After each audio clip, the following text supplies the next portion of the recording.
So y'all know I had to come on here and talk about this. Now, I briefly discussed it in my live stream recently, but I wanted to go more into depth with this whole thing and just be like, are you serious right now? But then again, I have to think to myself, of course they are. So basically what happened was, this is piggybacking off of what I talked about earlier, previously, where LeBron James has come under fire and scrutiny, would be putting it lightly. Like, they literally, it's almost like they picked up the earth out of its axis and slammed it on LeBron James's head hard, several times. So basically what happened was, everybody was reacting to how Kyle Rittenhouse, or as I call him, Rottenhouse, was acting on the stand when he had to testify and give his statements, and how he tried to force out these cries. And this is the face that he was making right here. It looks like he got one little lonely tear, and it looks like it was a struggle for him to even do that.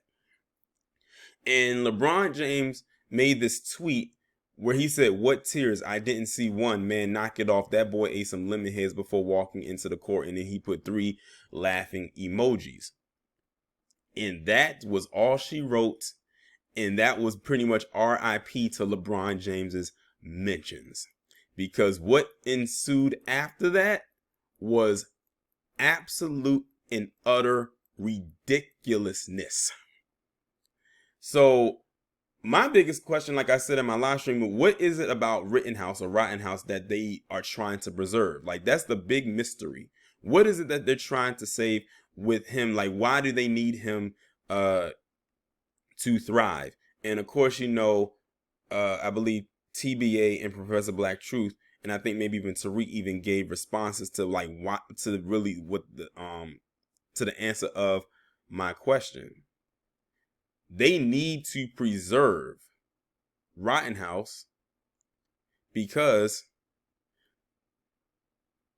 Dub S. That's really what it all boils down to. Dub S needs a win. So they couldn't get one with Derek Chauvin because they knew they wouldn't get one with him, because it was like that was dead in the water. But they need Kyle Rittenhouse to thrive, so others like him can thrive. If this case goes the way that they don't want it to go, this will be a huge blow to them. And they know it. But I'm going to go ahead and read this article coming from the New York Post and see what else they're talking about. Hoops legend LeBron James is being ripped for mocking teenager Kyle Rittenhouse's breakdown on the stand. The 36-year-old Lakers star posted a series of laughing emojis alongside footage of the 18-year-old Kenosha gunman overwhelmed by sobs Wednesday, a breakdown that forced a halt to his trial.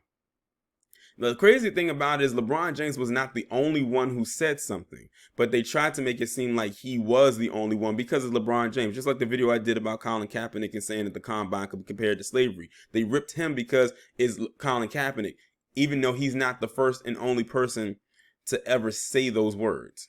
But because it's him, they had to make it a big deal.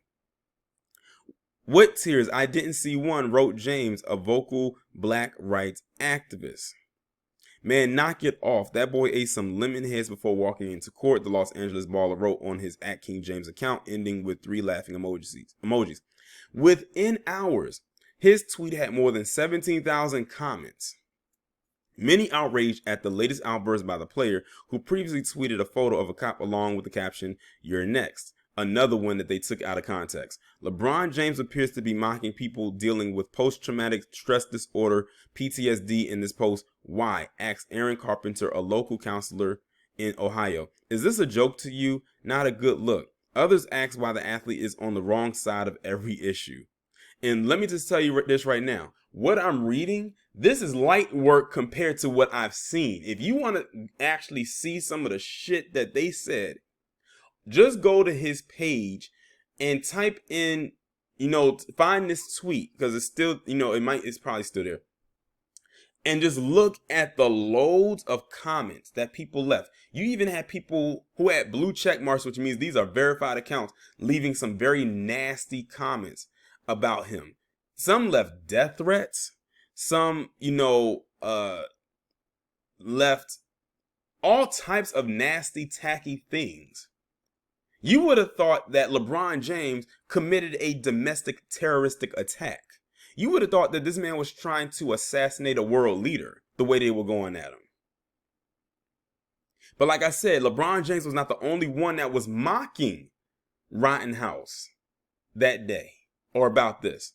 But because it's LeBron James, they have to go after him. They have to. It's hardwired for them to do that. They see him as the big black boogeyman.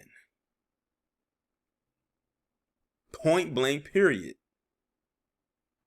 And they got to make it seem like he's being this big bully. I hope LeBron James don't apologize for this. And for what? What's there to apologize for? The shit was actually goddamn hilarious looking at this. When you revisit traumatic memories, it comes out differently emotionally and or psychologically. Harminder Singh wrote on Rittenhouse, whose sobs came as he recalled fearing for his life from Black Lives Matter rioters who he testified were trying to snatch his AR-15 before he opened fire. Understand the subject before commenting on it, Singh advised James. Like, they are all on one accord. It's almost like, are they all reading from the same script? And I had saw on Twitter where you had some quote unquote black faces tweeting just like this. But I'm saying to myself, I wouldn't be surprised if those are white people behind those accounts. They created a burner account and put a black face there, put up a fake bio, gained a couple of followers because they thought they were black. And then that's when they pulled the trigger and they decided to act in this manner. Another commentator suggested that James must have watched literally zero coverage of this trial, otherwise he might not post something that is so out of touch. I'm quite surprised by LeBron actually using his voice and his platform to make such a sophomoric statement. Many also stress that you do not have to support Rittenhouse, who is being tried for the murders of 2 men and attempted murder of a third, to believe he would still be traumatized by the experience. Bad form LeBron, 18-year-old kid with the weight of the world on him, one fan wrote, possibly spending the rest of his life behind bars, forgive him if he breaks down. Another fan, Jesse Mookin Hooped, Hot, whatever, wrote, bruh, regardless of how you feel about the situation, you could show maybe a little bit better character. Many also posted images of James in tears in his own court, a basketball one with one writing, big talk from you considering you had to be taken off court for a leg cramp. It's a leg cramp. That shit is painful. That's like what, a Charlie horse? Anybody called a Charlie horse know that damn shit is painful.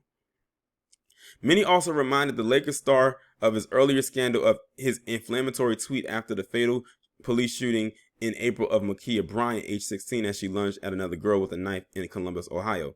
James later apologized for tweeting out a photo of the officer along with the seemingly threatening caption, "You're next. Remember what happened the last time you ran your mouth about a shooting? About the same thing here." Afghan war veteran and one-time congressional candidate Chris Manning told him. Another wrote, "Hey King, sit this one out. You don't have a good history with these takes. I love you, LeBron, but you need to educate yourself and stop race baiting."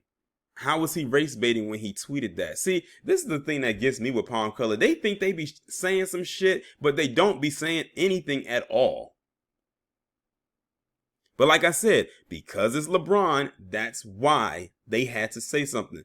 They didn't even have all this energy for goddamn Aaron Rodgers, and he straight up lied about taking the,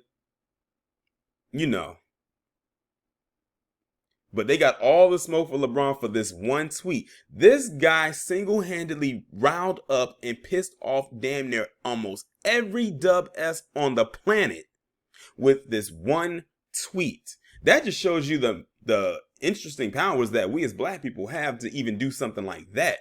Now, granted, LeBron has a way bigger platform than we do, but goddamn, they said that within hours he had 17,000 responses to this one tweet that only took up 2.5 lines to write. This probably wasn't even 100 characters. And he pissed all of them off. He says, "You are making things worse." One fan wrote, whose bio said LeBron is my GOAT for the greatest of all time. First calling out that cop and then deleting your tweet when the facts actually showed you spoke too soon. Same thing here. Radio host Dan O'Donnell had a witty take on James' claim of bad acting. If you were suggesting he was somehow faking it, then he is a much better actor than you were in Space Jam, O'Donnell wrote of James' 2021 movie, in which he starred alongside cartoon characters. And like I said, that's just putting it lightly. You even had people like Donald Trump Jr. I even saw his tweets rolled up in there saying something. Ben Shapiro, he said something, and so much more. And the thing is, many of them are straight up hypocrites. Like, they have all this smoke for what LeBron said in this moment right here, but they don't have anything to say if the shoe was on the other foot and it was us. The same people that's coming to rob Kyle Rittenhouse are the same ones that had all these disparaging things to say about Trayvon Martin. They had disparaging things to say about Mike Brown, disparaging things to say about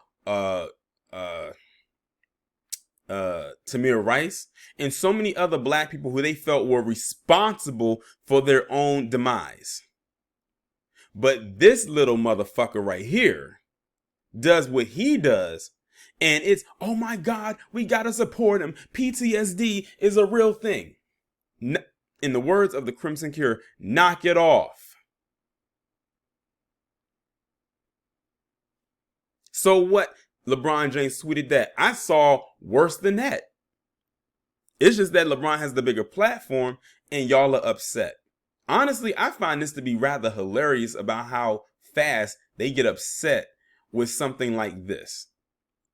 The fact that LeBron got them in their feelings that fast, like literally that quickly, speaks volumes.